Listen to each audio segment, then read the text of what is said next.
"You're embarrassing me in front of my friends," she said after I drove her home from the bar. So I left her.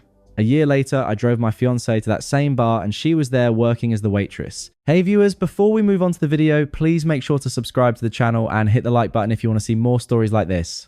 Thanks. Hey Reddit, I've been lurking here for a while, reading all these wild stories about relationships gone wrong, and I finally decided to share mine. It's been over a year now, and I can look back on it without that gut punch feeling anymore. But man, at the time, it felt like the world was caving in. If you're in a similar spot, maybe this will give you some hope, or at least a satisfying read. Buckle up. It's a long one. My name's Alex, and I'm 32 now.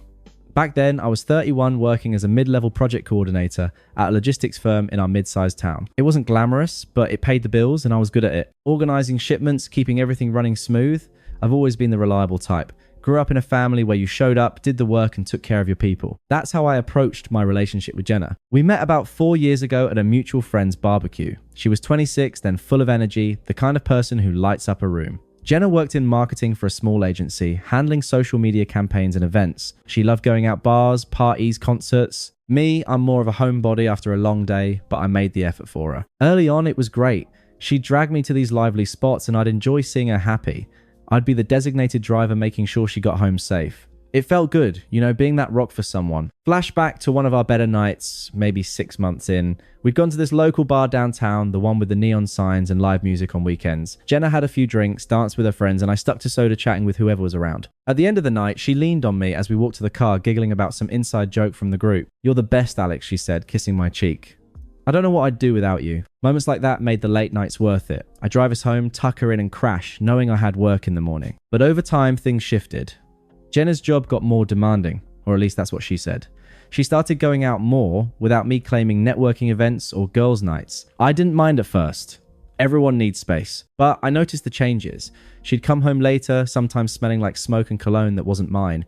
Her phone would buzz constantly and she'd angle it away when I was nearby. I chalked it up to stress. To support her, I picked up extra shifts to cover little things like her car payments when she was between gigs, or surprising her with tickets to shows she wanted to see. I sacrificed a lot without realizing it. There was this one time I skipped a work promotion dinner because she called me in tears after a bad day. I drove across town to pick her up from happy hour, listened to her vent the whole way home. Another flashback. My best friend's bachelor party. I bailed early because she texted saying she felt sick and needed me. Turned out she just didn't want to be alone while her friends were out. I didn't resent it then. I loved her. But looking back, it was a pattern. Me giving her taking. The night everything blew up started like so many others. It was a Friday and I'd had a brutal week at work. Deadlines piling up, boss breathing down my neck. Jenna had texted around 8:00 p.m. Out with the girls at the bar. Can you pick me up later? Love you. I sighed but agreed. By midnight, I was exhausted, but I dragged myself out, drove the 20 minutes downtown. The bar was packed, music thumping. I spotted her at a table with her friends laughing, a guy I didn't recognize leaning in close. He was flashy tattoos, styled hair, the kind who looks like he lives for the nightlife. Chad, I'd learn later. She saw me and waved, but her smile faltered. I approached, said hi to the group. They were all buzzed, chatting loudly. I suggested we head out since I had an early shift tomorrow. That's when it started. Jenna rolled her eyes, turning to her friends. See, this is what I mean. Always the party pooper. Her voice was loud enough for the table to hear, and a couple of them chuckled awkwardly. I felt my face heat up, but I kept it cool. Come on, Jen. It's late, and you asked me to pick you up. She slammed her glass down a bit too hard. God, Alex, you're embarrassing me in front of my friends. Why do you have to be such a buzzkill? Chad here was just telling us about his trip to Vegas. Sounds way more fun than sitting at home watching TV like you always want to. Chad smirked, leaning back. Yeah, man. Loosen up. Have a drink. I ignored him, focusing on her. Jenna, let's talk about this in the car. You're drunk. She stood up wobbling a little, but her tone was sharp, smug. No, let's talk now. You know what? I'm tired of this. You're always so responsible. Boring. My friends think you're a drag. And honestly, they're right. I deserve someone who matches my energy, not someone who drags me down. Her friends shifted uncomfortably. One murmuring Jen maybe not here, but she kept going, gesturing wildly. Look at Chad. He gets it. He's fun, adventurous. You're like a dad. It's late, time to go home. Who wants that? I've been thinking about this for months. We're done, Alex. I need space to live my life without you hovering. I stood there, stunned. The bar noise faded into a buzz. Months hovering. I'd just driven here to keep her safe like always. But her words cut deep dismissive like I was nothing. Twisted logic pouring out. You hold me back. I can't grow with someone so predictable. Chad understands me. He doesn't judge my fun. You make me feel old. Chad nodded along, that smug grin widening. She's right, bro. No hard feelings. I didn't yell or beg. My heart was pounding, but I just nodded. Okay, Jenna, if that's how you feel. She laughed. Actually laughed. See, even now, no fight. Pathetic. Go home, Alex. I'll crash at a friend's. I turned and walked out the door, swinging shut behind me in the car alone. The confusion hit. Why I replayed every sacrifice, the missed opportunities, the support I'd given. It felt so unfair. She'd humiliated me publicly, compared me to that clown, and justified it like I was the problem. I drove home in silence, the streetlights blurring through unshed tears. That night, I lay awake staring at the ceiling. The betrayal stung. Not just the words, but how smug she'd been like discarding me was an upgrade. The next morning, she came home around noon, hungover but still defiant.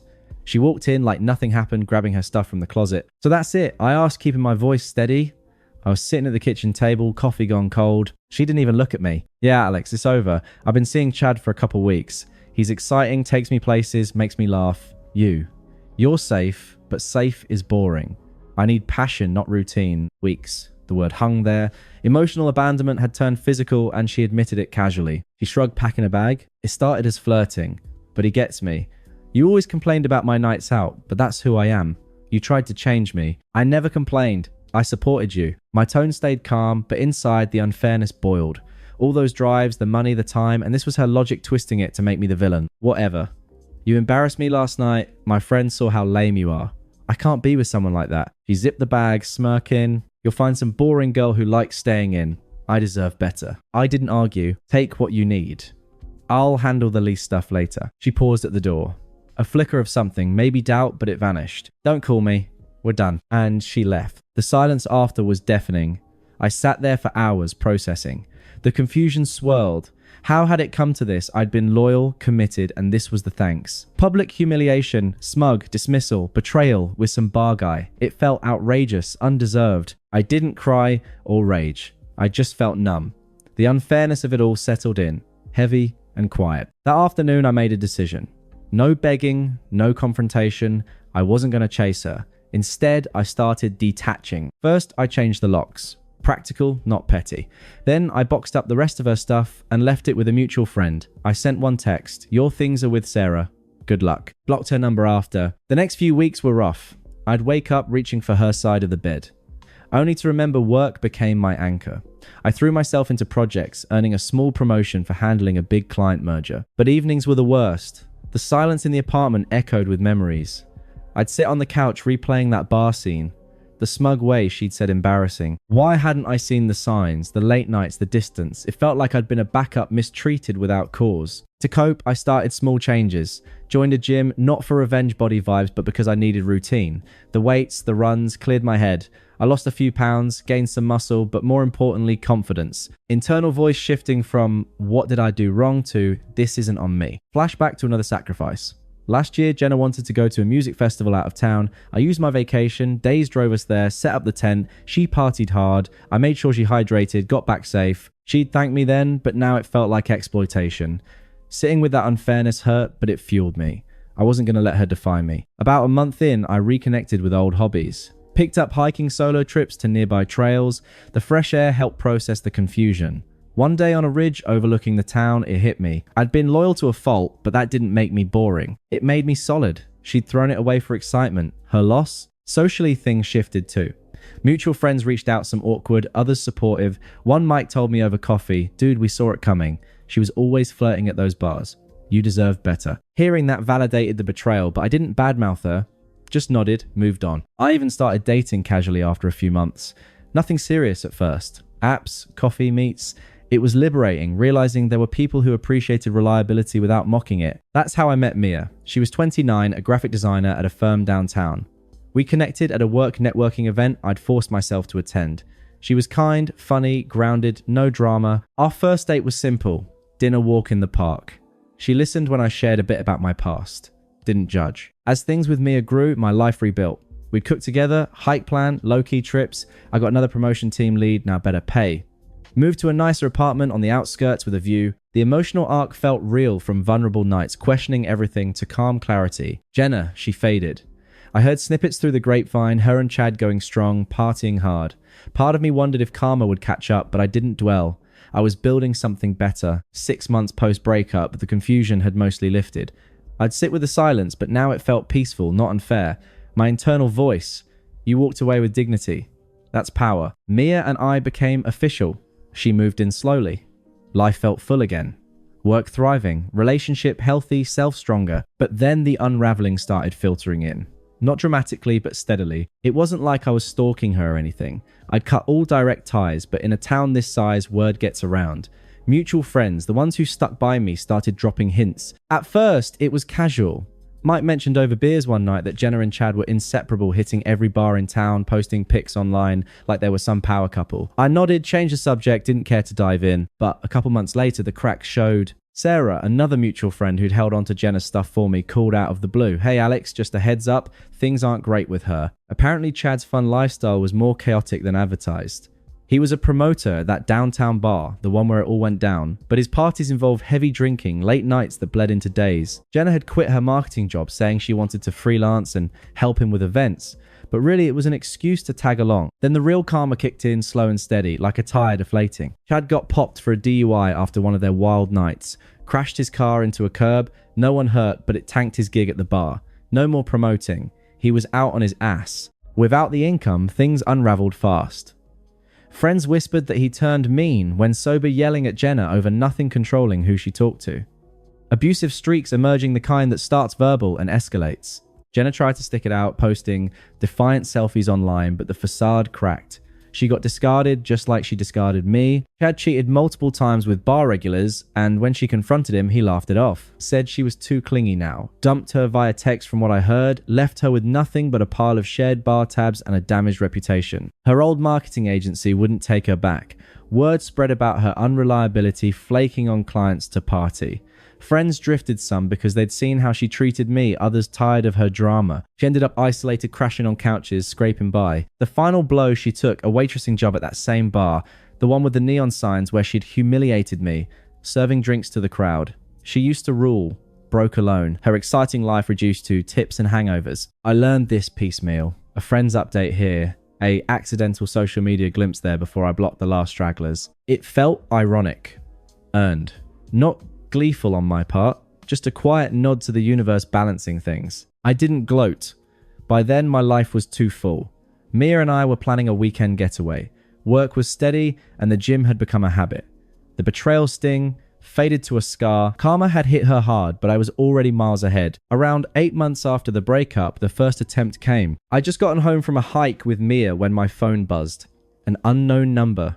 Voicemail. I played it curious. Alex, it's Jenna.